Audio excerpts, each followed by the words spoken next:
Hello friends, welcome to my channel. आज हम पढ़ेंगे साइंस का chapter 5 the fundamental unit of life. इसमें हम बात करेंगे कि कोई भी लिविंग बींग्स कैसे बनता है, कैसे उसमें सारी चीज़ें उसके अंदर रहती हैं, उसकी लेयरिंग कैसे होती है। सारी इंपॉर्टेंट चीज़ें आज हम पढ़ने वाले हैं, ठीक है। तो सबसे पहले स्टार्ट करते हैं। इसमें मैंने बहुत रियल कंटेंट डाला है, ओके, जो इम्पोर्टेंट एक रिवीजन आप बोल सकते हो, ठीक है। देख लीजिए यहाँ पे क्या है। देखिए 2-3 सेल्स हैं, जैसे नर्व सेल हो गया हमारा, ठीक है। ओवियम हो गया। ओवियम आपको पता है कि कहाँ पे होता है, फीमेल्स में होता है। ये हमारा नर्व सेल जो है हमारा, ये क्या होता है, माइंड में होता है, ठीक है। इसी के थ्रू हमारी जो सेंसरी नर्व्स काम करती हैं, ठीक है। ये फैट सेल है हमारा, ये बोन सेल है हमारा, ठीक। ये देखिए स्पर्म है, स्पर्म मेल्स में होता है। ये स्मूथ मसल सेल्स है हमारी, ठीक है। ये देखिए मसल्स के कुछ डायग्राम्स हैं आपको, ठीक। हम यहाँ से स्टार्ट करते हैं, ठीक है, प्लाज्मा मेम्ब्रेन से। What is cell made up of? Cell क्या होता है बाबू? बहुत ही मतलब अगर लिविंग बीइंग है तो वो सेल से बना होगा, ठीक है। सेल से टिश्यू, ये सब हम पढ़े थे टिश्यू वाले चैप्टर में, ठीक है। तो समझ लीजिए ये बायो में एक चीज़ें एक दूसरे से क्या होती हैं, इंटर रिलेटेड होती हैं, ठीक है। अब देखिए प्लाज्मा मेम्ब्रेन और सेल मेम्ब्रेन। प्लाज्मा मेम्ब्रेन क्या होता है? प्लाज्मा मेम्ब्रेन मीन्स कोई भी लिविंग थिंग है, कोई भी चीज़ है, ठीक है। मान लीजिए ये कोई भी एक लेयर है, ठीक है। अगर बाहर की चीज़ कोई भी इसके अंदर आना चाहेगी तो कि कोई एक लेयर से गुजरेगी वो, ठीक है। वो एक लेयर होगी तो वो क्या है, वो क्या होती है, प्लाज्मा होती है, ठीक है। प्लाज्मा मेम्ब्रेन होती है, ठीक है। देखिए water also obeys the law of diffusion. देखिए लॉ ऑफ डिफ्यूज़न क्या बात हो रही है यहाँ पे, देख लेते हैं, ठीक है। देखिए osmosis means the movement of water molecules through such selective permeable membrane. Special case of diffusion. Diffusion means हम पढ़े थे कि मतलब क्या होता है कि कोई भी चीज़ इंटरमिक्स होती है किसी चीज़ में तो वो प्रोसेस क्या होती है, डिफ्यूजन प्रोसेस होती है, ठीक है। और ऑस्मोसिस क्या है? जैसे आप अंगूर देखें, वो अंगूर क्या होता है, पानी में डालो तो फिर क्या होता है, वो स्वेल हो जाता है, ठीक है। वो किस तरह होता है? क्योंकि उसकी जो आउटर लेयर है वो एक सेमी परमिएबल मेम्ब्रेन है, ठीक है। उसके थ्रू सेमी परमिएबल मेम्ब्रेन क्या होता है कि कोई भी वो लिक्विड को क्या करता है, अपने अंदर आने दे, अलाउंस दे, ठीक है। एक लेयर के थ्रू, प्लाज्मा मेम्ब्रेन के थ्रू वो उसको अंदर आने दे, तो वो क्या होता है, सेमी परमिएबल मेम्ब्रेन, ओके। देखिए इसका डिफिनेशन है ऑस्मोसिस का। अब देखिए ऑस्मोसिस कितने प्रकार के होते हैं? 3 तरह के होते हैं, ठीक है। एक होता है हाइपोटोनिक सोल्यूशन। हाइपोटोनिक सोल्यूशन में क्या होता है, जो सेल होता है हमारा, सेल मीन्स कंसीडर कर लीजिए आप अंगूर, ठीक है। जो सेल है हमारा वो क्या होता है, वो स्वेल कर जाता है, ठीक है। किसके प्रोसेस से? By osmosis with semi permeable membrane, माफ़ करें थोड़ा, ठीक है। और ये आइसोटोनिक, और दूसरा क्या होता है, आइसोटोनिक। आइसोटोनिक में क्या होता है, जो सेल है वो सेम सेम पोजीशन पे रहता है, ना सूखेगा ना ही फूलेगा, ओके। और हाइपरटोनिक में क्या होता है, जो सेल होता है वो क्या होता है, सूख जाता है, ठीक है। ये आप अगर डिटेल से पढ़ना चाहोगे तो यहाँ पे देख लो, देखो यहाँ पे दिया हुआ, ठीक है। If the medium surrounding the cell has a higher concentration than the cell, meaning that the outside solution is very dilute, ठीक है। Such solution is known as hypotonic solution. ये क्या होता है कि जब बाहर का सराउंडिंग का हाई कंसनट्रेशन हो और जो सेल का लोअर कंसनट्रेशन हो तो वो क्या करता है, सेमी परमिएबल मेम्ब्रेन के थ्रू क्या करता है, जो हायर कंसनट्रेशन से लोअर कंसनट्रेशन की तरफ चला जाता है, ठीक है। और इसमें क्या है, आइसोटोनिक में मीन्स दोनों का जो बाहर का हो, इंटरनल और एक्सटर्नल दोनों का मीडियम क्या हो, सेम हो, ठीक है। सेल का भी और बाहर सराउंडिंग का भी। तो उसमें क्या होती है, एक आइडल कंडीशन रहेगी, कुछ नहीं होगा, सेम साइज का रहेगा वो सेल हमारा, ठीक है। और ये हमारा हाइपरटोनिक सोल्यूशन में क्या होगा कि जो medium has a lower concentration of water than the cell, meaning that is very concentrated solution, the cell will lose water by the osmosis. वो क्या होगा कि जो सेल है अपना वो क्या करेगा, वाटर रिलीज कर देगा ऑस्मोसिस के थ्रू, ठीक है। ऑस्मोसिस मीन्स क्या होता है, एक लेयर बोला ना, वो क्या होता है, उसी के थ्रू अंदर जा सकती हैं चीज़ें, उसी के थ्रू बाहर आ सकती हैं, ठीक है। ये हमारा हाइपोटोनिक, आइसोटोनिक और हाइपरटोनिक तीनों कंप्लीट हो गया, ओके।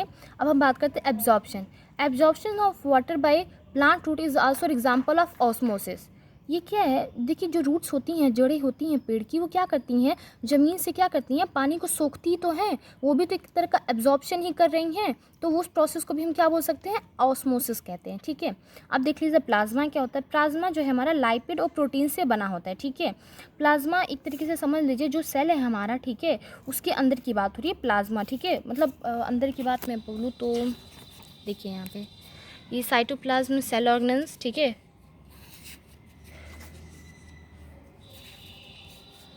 देखिए, सी plant cell in addition to the plasma membrane have another rigid outer covering called the cell wall. Plasma membrane क्या होता है, जैसे मैंने बोला नहीं कि क्या होती है, देखिए एक जो कवर होता है ना सेल का, उसी को हम प्लाज्मा मेम्ब्रेन बोलते हैं, ठीक है। ये क्या है, कोई भी सेल वॉल क्या करता है, किसी चीज़ को प्रोटेक्ट करता है बाहर और बाकी चीज़ों से, तो वो क्या है, प्लाज्मा मेम्ब्रेन है। और प्लाज्मा मेम्ब्रेन किससे बना होता है, लाइपिड्स और प्रोटीन से, ठीक है। Plasma membrane made it is flexible, वो क्या करता है, फ्लेक्सिबल चीज़ों को करता है, ठीक है, फ्लेक्सिबिलिटी प्रोवाइड करता है। और endocytosis is the process of engulfing food in amoeba. आपने देखा होगा अमीबा क्या करता है, पिसोडियम से क्या करता है, अपनी जो फूड रहता है उसको क्या करता है, इनगल्फ करता है, ठीक है। क्लास 8th का है ये आई थिंक, ठीक है। और ये आप देख लेना। और जो जिस प्रोसेस से वो फूड को इनगल्फ करता है उस प्रोसेस को क्या बोलते हैं, endocytosis, okay. Cell wall lies outside the plasma membrane, plasma membrane के बाहर क्या लाई करता है, cell wall, okay. Plant cell wall made up of cellulose complex substance and provide structural strength to plant. जो प्लांट सेल है वो क्या करता है, पेड़ को जो भी प्लांट सेल है, जो भी चीज़ें हैं उसको क्या करता है, स्ट्रेंथ प्रोवाइड करता है, ठीक है, ताकि वो स्ट्रांग रहे, बाकी चीज़ें उसको अफेक्ट ना कर पाएँ। अब ये क्या है, plasmolysis, when a living plant cell loses water through osmosis there is a shrinkage or contraction of the contact of the cell away from the cell wall। क्या होता है, कॉन्ट्रैक्शन रिलैक्शन आप जानते हैं। और अगर ऑस्मोसिस में ये सब चीज़ें प्रोसेस हो रही हैं तो उस प्रोसेस को हम क्या बोलेंगे, प्लाज्मोलिसिस, ओके। ये इंपॉर्टेंट है, प्लाज्मोलिसिस। अब हम बात कर लेते हैं न्यूक्लियस की। न्यूक्लियस में क्या है, देखिए, the nucleus contains chromosomes. Nucleus क्या कंटेन करता है, क्रोमोसोम्स कंटेन करता है। और क्रोमोसोम्स क्या कंटेन करता है, डीएनए और प्रोटीन, ओके। अगर आपको पता करना हो कि डीएनए का फुल फॉर्म क्या है तो डीऑक्सीराइबोन्यूक्लिक एसिड, ओके। क्रोमोसोम्स में क्या होता है, डीएनए और प्रोटीन होता है हमारा, ठीक है। और फिर क्या होता है इधर, एक सेकेंड, फिर आता है ये क्या होते हैं, क्रोमोसोम्स में क्या होती हैं, हमारी इन्फॉर्मेशन होती है, ठीक है। Informations of character from parent to next generation in the form of DNA, okay. DNA functional segment is genes. जो डीएनए का जो फंक्शनल सेगमेंट है वो क्या है, जीन है, okay. Endoplasmic reticulum, endoplasmic reticulum क्या होता है, ये देखिए दो तरह से होता है, एक होता है रफ एंडोप्लाज्मिक रेटिकुलम और फिर दूसरा होता है smooth endoplasmic reticulum. Rough endoplasmic reticulum में क्या होता है, मैन्युफैक्चर प्रोटीन, ये क्या करता है, प्रोटीन मैन्युफैक्चर करता है, ओके। और ये हमारा जो स्मूथ एंडोप्लाज्मिक रेटिकुलम है ये क्या करता है, डिटॉक्सिफाइंग करता है, मतलब जो पॉइजन है, जो जहर है उसको क्या करता है, डिटॉक्सिफाई करता है। टॉक्सिक मीन्स क्या होता है, जहरीला, ओके। और इसके बाद हमारा आता है गोल्गी अपैरेचस। गोल्गी अपैरेचस का क्या काम है, packaging dispatched to various body, means include storage modifications product in vesicles complex sugar mid simple sugar in it. Means इसमें क्या होता है, गोल्गी अपैरेचस में जैसे कि मान लीजिए क्या होता है कि स्टोरेज मोडिफिकेशन पैकेजिंग का काम जो होता है वो हमारे गोल्गी अपैरेचस का होता है, ओके। और ये क्या होता है, कॉम्प्लेक्स शुगर को सिंपल शुगर में ब्रेक करता है, ठीक है। ये भी काम गोल्गी अपैरेचस का है। देखिए मैंने बहुत ही एक मतलब जो एक एक्यूरेट मीनिंग होती है मैंने सिर्फ वहीं डाली है यहाँ पे, ठीक है, क्योंकि ये रिवीजन पार्ट है। अगर आपको बहुत डीप में अगर आपको ये चैप्टर पढ़ना हो तो मुझे बता देना, मैं वो भी कर दूँगी। बट जो एक्चुअल मीनिंग है, जो एक रियल कॉन्टेंट है वो यही है, ठीक है। अगर आप एनसीईआरटी में देखोगे तो सिर्फ पूरे इतने पेज का सिर्फ यही है, ओके, इंपॉर्टेंट चीज़ है। और फिर आता है हमारा लाइजोसोम्स। लाइजोसोम्स क्या होता है, ये रफ एंडोप्लाज्मिक रेटिकुलम से बना होता है और इसको सुसाइड बैग भी कहते हैं। ये क्या करता है, अपनी भी मान लीजिए जो इन्वेस्टेड मटेरियल रहते हैं उसको भी क्या करता है, मतलब अपने अंदर ले लेता है, निगल लेता है, ठीक है। Disposal system of the cell इसको बोलते हैं, क्योंकि हम सेल ही पढ़ रहे हैं तो सेल क्या करता है, कहाँ जाता है, किस तरह होता है, वो सब इसमें पढ़ना है, ठीक है। तो ये क्या है, उसका सुसाइडल बैग है। अब हम बात करते हैं mitochondria. It is very important क्योंकि ये क्या होता है, एग्जाम से मोस्टली पूछ लेता है, ठीक है। इसको क्या बोलते हैं, powerhouse of the cell, ठीक है।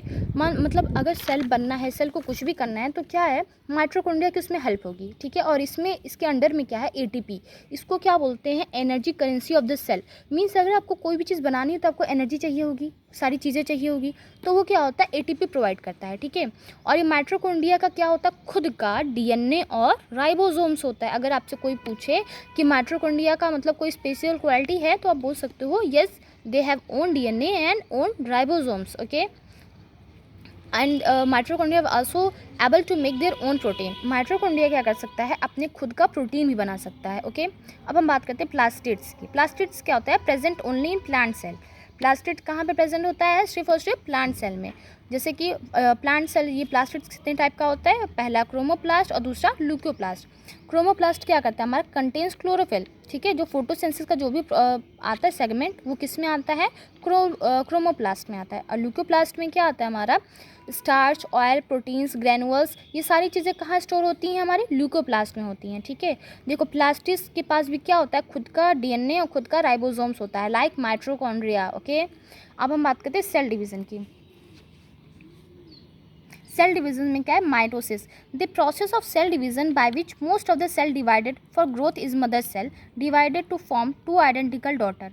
मियोटिसिस क्या होता है कि जब क्या होती है, एक मदर सेल क्या करती है, 4 आइडेंटिकल चीज़ों में क्या करती है, सेम चीज़ों को अपने डॉटर सेल में डिवाइड करती है। ओके, और मियोसिस क्या होती है, it produces 4 new cell instead of just 2।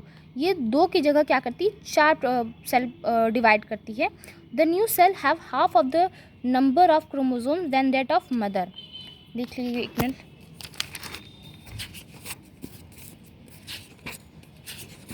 Okay, see this is mitosis and this is meiosis.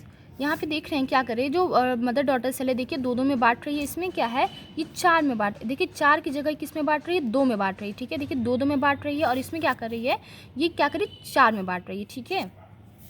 4 identical cell में बांट रही है। और हम यहाँ पे इसको रिवाइज कर लेते हैं थोड़ा। ये देखिए एनिमल सेल, एनिमल सेल में हमने पढ़ा ना, देखिए क्या है, ये पूरी बॉडी है, ठीक है। ये देखिए यहाँ पे क्या गोल्गी एपरेचस है। गोल्गी एपरेचस का काम, क्या काम था हमारा, गोल्गी एपरेचस का क्या काम था हमारा, गोल्गी एपरेचस का काम ये था कि कोई भी फूड को स्टोर करना, मॉडिफाई करना, ये सब क्या था, ये गोल्गी एपरेचस का काम था, ठीक है। देखिए गोल्गी एपरेचस का काम था। और ये स्मूथ एंडोप्लाज्मिक रेटिकुलम क्या करता है, डिटॉक्सिफाइंग करता है। कोई भी चीज़ पॉइजनस है उसको क्या करेगा, डिटॉक्सिफाई करेगा, ठीक है। और ये प्लाज्मा मेम्ब्रेन तो पता है, ये क्या करता है, ये बाहर की चीज़ों को प्रोटेक्ट करता है आउटर चीज़ों से, ठीक है। और ये हमारे सेंट्रियोल है। लाइजोसोम्स क्या है, हमारा सुसाइड बैग था, ठीक है। और हमारा राइबोसोम्स क्या था हमारा, ठीक है, राइबोसोम्स भी था ना हमारा। हाँ, राइबोसोम्स जो एक पार्ट है एक तरीके से, इसको भी हम कंसीडर करते हैं, ठीक है। और ये हमारा माइटोकॉन्ड्रिया था। माइटोकॉन्ड्रिया क्या है, ये हमारा पावर हाउस ऑफ सेल है, और इसमें एटीपी आता है, इसको क्या बोलते हैं, energy currency of the cell बोलते हैं, ठीक है। और फिर रफ एंडोप्लाज्मिक रेटिकुलम क्या करता है, मैन्युफैक्चर प्रोटीन करता है। और ये हमारे साइटोप्लाज्म है, ये हमारे न्यूक्लियर एनवेलप, देखिए यहाँ पे। और ये हमारा स्मूथ एंडोप्लाज्मिक रेटिकुलम है, ये हमारा न्यूक्लियस है, ठीक है। ये एनिमल सेल था हमारा पूरा।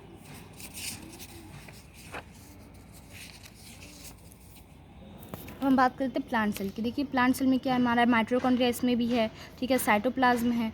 और देखिए हमारे इसमें प्लास्टिड्स जो हम पढ़े थे, प्लास्टिड्स कहाँ पे सिर्फ प्रेजेंट होता है हमारा, सिर्फ और सिर्फ प्लांट सेल में होता है, ठीक है।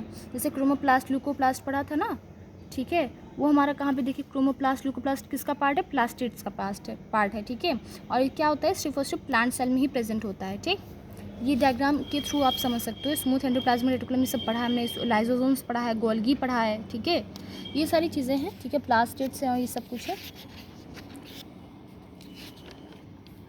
और अगर इसमें आप लोगों को अगर कोई भी दिक्कत है तो आप हमको बोल सकते हो, ठीक है, कमेंट बॉक्स में। मैं अगर आप इसको डिटेल में और चाहते हो तो इसको डिटेल में बता देंगे। और अगर आपको अच्छा लगा, अगर अच्छी समझ में आए तो प्लीज़ इसको लाइक और सब्सक्राइब जरूर करें। Okay, thank you.